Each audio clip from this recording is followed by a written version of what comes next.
ఈరోజు భారత చైతన్య యువజన పార్టీ జాతీయ అధ్యక్షులు బోడే రామచంద్ర యాదవ్ గారి జన్మదినమును మంగళగిరి బీసీవై పార్టీ కేంద్ర కార్యాలయంలో ఘనంగా జరపడం జరుగుతుంది. ఈరోజు ఇక్కడ మెగా రక్తదాన శిబిరము, అదేవిధంగా కేక్ కటింగ్ కార్యక్రమం, సేవా కార్యక్రమాలు కూడా జరపడుతున్నాయి. భారత చైతన్య పార్టీ ముఖ్య లక్ష్యము ఈ రాష్ట్రంలో ఏ వర్గాలైతే రాజకీయానికి దూరంగా ఉన్నాయో ఆ వర్గాలన్నింటినీ సంఘటితం చేసి రాబోయే రోజుల్లో ఈ రాష్ట్రంలో ఒక ప్రత్యేక రాజకీయ వ్యవస్థగా తయారు చేయడానికి భారత చైతన్య పార్టీ ఉద్భవించింది. ఆ దిశగా మా అధ్యక్షుడు బోడే రామచంద్ర యాదవ్ గారు బడుగు బలహీన వర్గాలు అనేకమైనటువంటి ఏవైతే వర్గాలు వెనుకబడి ఉన్నాయో వాళ్ళందరినీ రాజకీయంగా చైతన్యం చేయడానికి ఈ పార్టీని స్థాపించడం జరిగింది. అదేవిధంగా చూసినట్లయితే ఈ రాష్ట్రంలో అనేకమైన దాడులు బడుగు బలహీన వర్గాలపైన మొన్న కాపు సోదరులను కూడా సజీవ దహనం చేయడం జరిగినది. ఈ రాష్ట్రంలో పాలన సరిగా సాగుతుందా లేదని చెప్పేసి మేము ప్రశ్నిస్తూ ఉన్నాం. అదేవిధంగా చూసినట్లయితే మొన్న బీసీ కులాలపైన ఒంగోలు ప్రాంతంలో కూడా గొర్రెల కాపర్లపైన దాడులు జరిగినాయి. అదేవిధంగా రాష్ట్రంలో మనం చూసినట్లయితే మన గౌడ సోదరుల పైన కూడా సజీవ దహనం చేయడం జరిగింది. రాష్ట్రంలో జరిగిన అనేకమైన దాడులు జరుగుతున్నాయి. వీటన్నిటిపైన కూడా మేము ప్రశ్నిస్తున్నాం. రాబోయే రోజుల్లో భారత చైతన్య యువజన పార్టీని ఈ రాష్ట్రంలో ప్రత్యేకంగా తయారు చేసి 2029 ఎలక్షన్లో రాజకీయ దిశగా అడుగులు వేసే విధంగా అధికార పీఠాన్ని అధిరోహించే విధంగా కృషి చేస్తామని చెప్పేసి ప్రజలందరికీ, రాష్ట్ర ప్రజలందరికీ, మంగళగిరి నియోజకవర్గం రాజధాని ప్రజలందరికీ కూడా తెలియజేస్తున్నాం. ఈ రాష్ట్రంలో ప్రత్యేకమైనటువంటి పార్టీ ఏదైనా పార్టీ అని చెప్పేసి సందర్భంగా తెలియజేస్తున్నాం. ఈ సందర్భంగా మా అధ్యక్షుల వారికి జన్మదిన శుభాకాంక్షలు తెలియజేస్తూ ఈ రాష్ట్రంలో దశ దిశ మార్చే విధంగా ఆయనకు భగవంతుడు నిండు నూరేళ్లు ఇవ్వాలని చెప్పేసి తెలియజేస్తూ మీ అందరూ కూడా మరొకసారి నమస్కారం తెలియజేస్తాను.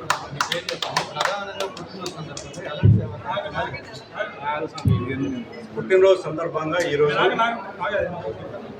మెగా రక్తదాన శిబిరం జరపడుతున్నామా, అదేవిధంగా మెడికల్ క్యాంపు నిర్వహిస్తున్నాం, కేక్ కటింగ్ కార్యక్రమం జరుగుతుంది.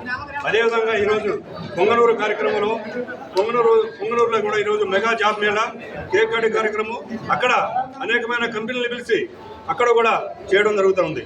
నా పేరు తోట శివరాం ప్రసాద్, మంగళగిరి నియోజకవర్గ కన్వీనర్, పార్టీ పెట్టినప్పటి నుంచి ఉన్నాం. ఇంకెవరు కాదు అడగండి.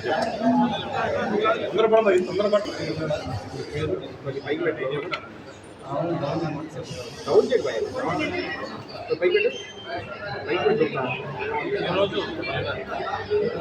చాలా Angirekula Ashissu BC state party మళ్ళీ స్టార్టింగ్ అని చెప్పండి. Angirekula Ashissu BC state coordinator.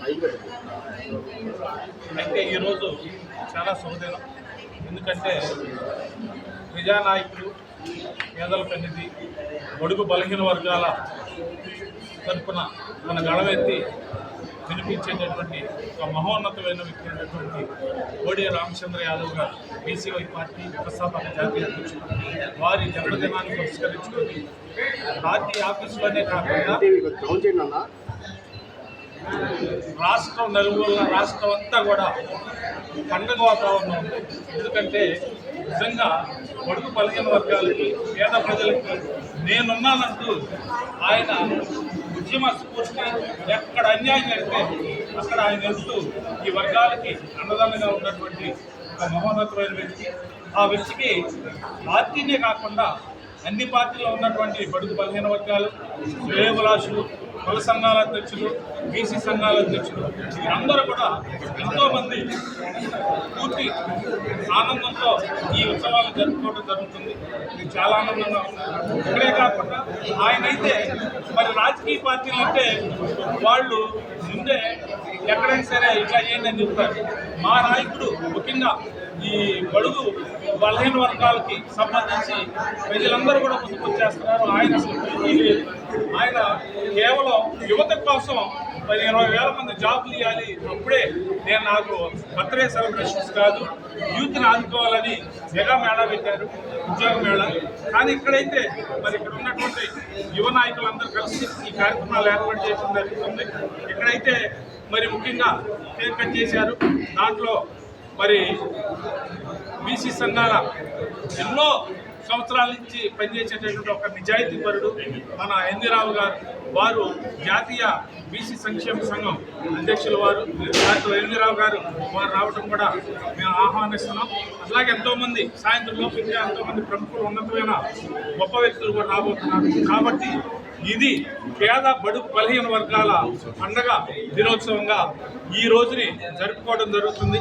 కాబట్టి మేమైతే ఒకటే చెప్తున్నాం, ఈ రాష్ట్ర ప్రజలందరూ కూడా అందరు కుల మతాలకి అతీతంగా బడుగు బలహీన వర్గాలకి సరైన నాయకుడు వచ్చాడు, సరైన పార్టీ వస్తుంది. కాబట్టి రానున్న రోజుల్లో మరి ఆయన ఈ రాష్ట్రం అంతా పర్యటించి భరోసా యాత్ర ద్వారా ఈ అన్ని వర్గాలను ఏకం చేసి మరి రానున్న రోజుల్లో నిజమైన సేవ చేస్తానికి నిజమైన నాయకుల్ని ఎన్నుకునే విధంగా భరోసా యాత్రని ముందుకు తీసుకెళ్ళబోతున్నారు. కాబట్టి ఈ రోజుని చాలా గొప్పదినంగా అందరూ భావిస్తూ ఆయనకి ప్రత్యేకమైన శుభాకాంక్షలు తెలియజేస్తున్నాం.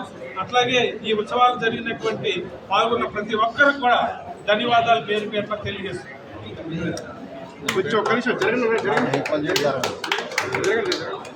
నా పేరు డాక్టర్ ఎన్వీరావు. ఒక్క నిమిషం అందరూ రెడీ నా పేరు doctor NV Rao, BC international welfare association రాష్ట్ర అధ్యక్షుడిని. ఈరోజు బీసీవై పార్టీ జాతీయ అధ్యక్షుడు మా యోజన నాయకుడు మరి మా బడుగు బలహీన వర్గాల రామచంద్ర యాదవ్ యొక్క పుట్టినరోజు సంతోషాన్ని. బలహీన వర్గాల్లో మాకు సినిమాకులు లేరు. అలాగే పెద్ద పెద్ద రాజకీయ పార్టీలు నడిపేంత ఈ రాష్ట్రంలో బలహీన వర్గాలకి పొరపడిన సందర్భంలో రామచంద్ర యాదవ్ ధైర్యంగా వచ్చి ఒక రాజకీయ పార్టీని పెట్టడమే కాకుండా బలహీన వర్గాలకు ఏవైతే ఆశలు ఉన్నాయో అవన్నీ కూడా నిర్వహించడానికి కృషి చేస్తారని చెప్పేసి అనేక ఉద్యమాలు చేసినట్టు రామచంద్ర యాదవ్ అన్న ముందు 3 ఏళ్ళు ఆయురారోగ్య ఐశ్వర్యంతో సుఖశాంతితో ఉండి మంచి రాజకీయ భవిష్యత్తు కలిగి ఉండాలని ఆశిస్తూ ఈరోజు ఇక్కడ ఘనంగా నిర్వహిస్తున్న మా మిత్రులందరూ కూడా చక్కగా చేస్తున్నారు బర్త్డేని. సందర్భంగా మరి అనేక సంక్షేమ కార్యక్రమాలు కూడా పెట్టారు, ఆరోగ్య కేంద్రం పెట్టారు, రక్తదాన శిబిరం పెట్టారు, అలాగే వెల్ఫేర్ యాక్టివిటీస్ కూడా చేస్తున్నారు. అందరికీ కూడా ప్రత్యేకంగా అభినందిస్తున్నాను. అలాగే మరి ఈ దేశం అభివృద్ధి చెందాలన్నా, ఈ రాష్ట్రం అభివృద్ధి చెందాలన్నా సరే ఈ రాష్ట్రంలో అన్ని సామాజిక వర్గాలు అభివృద్ధి చెందడం మాత్రమే సాధ్యం ఉంటుంది. కేవలం ఒక కమ్మ సమాజ వర్గం, రెడ్డి సమాజ వర్గం, తుర్కోక సమాజ వర్గం అభివృద్ధి చెందడం మాత్రాన ఈ దేశంలో సమానత్వం అనేది రాదు, ఆర్థిక అభివృద్ధి అనేది రాదు. అట్టడుగు వర్గం కూడా అభివృద్ధి చెందినప్పుడే ఈ దేశం అభివృద్ధి చేసుకెళ్తుంది. కాబట్టి బలహీన వర్గాలకు రాజ్యాధికారం ఎప్పుడైతే వస్తుందో అప్పుడే అది సాధ్యం అవుతుంది. ఎందుకంటే అధికారంలో ఉన్నటువంటి ఇవాళ ఒక సామాజిక వర్గం రాజ్యాధికారికి వస్తే ఆ సామాజిక వర్గం ఉన్నటువంటి ఏ వ్యక్తి కూడా ఇతర పార్టీలు ఓటు వేసే పరిస్థితి లేదు. అలాగే ఒక రెడ్డి సామాజిక వర్గం ఉన్నటువంటి వ్యక్తి రాజ్యాధికారం వస్తే ఆ రెడ్డి సామాజిక వర్గం వేరే పార్టీకి ఓటేది. కానీ మన బీసీలు మాత్రం ఎవరు వస్తే వాళ్ళకి ఓట్లు వేసేటువంటి సాధకులుగా మనం మిగిలిపోయి ఉన్నాము. అలాంటి పరిస్థితుల నుంచి బీసీ ఓట్లు వేసుకొని బీసీలు కనుక రాజ్యాధికారం సాధించిన రోజు అక్కడి వర్గం సంచార జాతులు అందరూ కూడా అభివృద్ధి చెందే అవకాశం ఉంది. కాబట్టి ప్రభుత్వం ఇలాంటి వారిని ఎంకరేజ్ చేసుకుని పోయి ఆన్సర్లు పెట్టి ఇబ్బంది పెట్టకుండా నేను 100 ఏళ్ళు చక్కగా ఉద్యమంలో పాల్గొని మంచి రాజకీయ భాష నెలకొనేట్టుగా సపోర్ట్ చేస్తున్న బాధ్యత మనందరికీ ఉందని తెలియజేస్తున్నాను.